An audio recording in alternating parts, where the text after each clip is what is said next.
इतना मैं ज़रूर कहूँगा कि माता रानी के आशीर्वाद से एक मनोकामना हमारे प्रधानमंत्री आदरणीय नरेंद्र मोदी जी ने सभी देशवासियों की पूरी की है। ऐसे में मैं मेरे प्रधानमंत्री का, वित्त मंत्री साहिबा का मैं विशेष तौर पर अपनी तरफ से, अपनी पार्टी की तरफ से, बिहार वासियों की तरफ से, देशवासियों की तरफ से मैं धन्यवाद करता हूँ। मुझे लगता है ये कंज्यूमर्स को एक बहुत बड़ी राहत है और इस राहत की शुरुआत नवरात्रि के पहले दिन हुई है।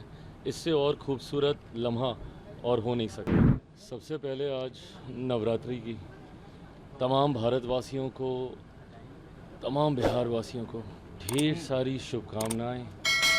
माता रानी के ये दिन हैं, उनकी आराधना में इन दिनों को हम बिताते हैं और ये कामना करते हैं कि उनकी कृपा, उनका आशीर्वाद हम सब पर बना रहे, हम सब की मनोकामना पूरी हो। पर मैं इतना ज़रूर कहूँगा कि माता रानी के आशीर्वाद से एक मनोकामना हमारे प्रधानमंत्री आदरणीय नरेंद्र मोदी जी ने सभी देशवासियों की पूरी की है। वो जिस तरीके से महंगाई की मार थी, मुझे याद है मैं जब से पहली बार मैंने शपथ लेने के बाद कार्यभार मैंने संभाला था खाद्य प्रसंस्करण विभाग का, इस क्षेत्र से जुड़े हुए जितने भी व्यापारी थे, जितने भी इंडस्ट्री लीडर्स थे, उनकी पिछले साल सवा साल में सिर्फ एक ही मांग रही थी जीएसटी रेट्स को रिवाइज़ करने की। जिस तरीके से अलग अलग स्लैब्स में जीएसटी रेट्स बटे हुए थे, जिसकी वजह से इंडस्ट्री को भी इस बात का एहसास होता था कि इसको कम टैक्स के दायरे में लाया जा सकता है। ऐसे में मैं मेरे प्रधानमंत्री का, वित्त मंत्री साहिबा का मैं विशेष तौर पर अपनी तरफ से, अपनी पार्टी की तरफ से, बिहार वासियों की तरफ से, देशवासियों की तरफ से मैं धन्यवाद करता हूं कि इस बड़ी मांग को उन्होंने स्वीकार किया और जिस तरीके से टैक्स में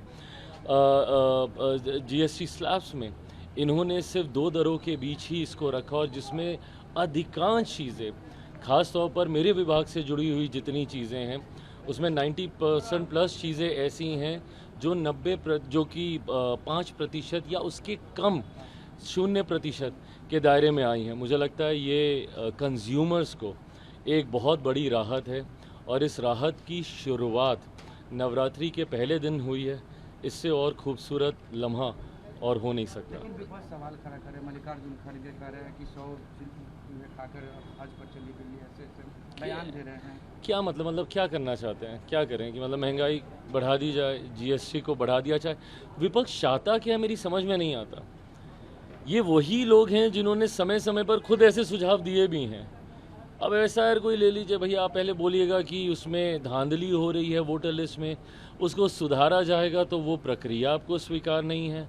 आप बोलिएगा कि भैया जीएसटी में सुधार होने चाहिए, जब जीएसटी में सुधार और वो भी सर्वसहमति से, तो फिर भैया क्यों आपके राज्यों के मुख्यमंत्री ने इसमें सहमति दी? अगर आपको ऐसा लग रहा है कि चूहे खा के बिल्ली चली है हज को, अगर यही अगर आपको भावना अगर आपके मन में नवरात्रि के दिन भी आ रही है, तो भैया बता दीजिए ना कि फिर आपके मुख्यमंत्रियों ने क्यों सहमति दी। ऐसे में चिट भी मेरी, पट भी मेरी, शिकायत भी आप करेंगे, समाधान पे सवाल भी आप उठाएंगे। ये गलत सोच है। हर चीज़ पे राजनीति नहीं करनी चाहिए। कीजिए, जहाँ पे आपको लग रहा है कि हम लोग गलत हैं वहाँ पे कीजिए, पर हर विषय पे राजनीति ये गलत परंपरा है।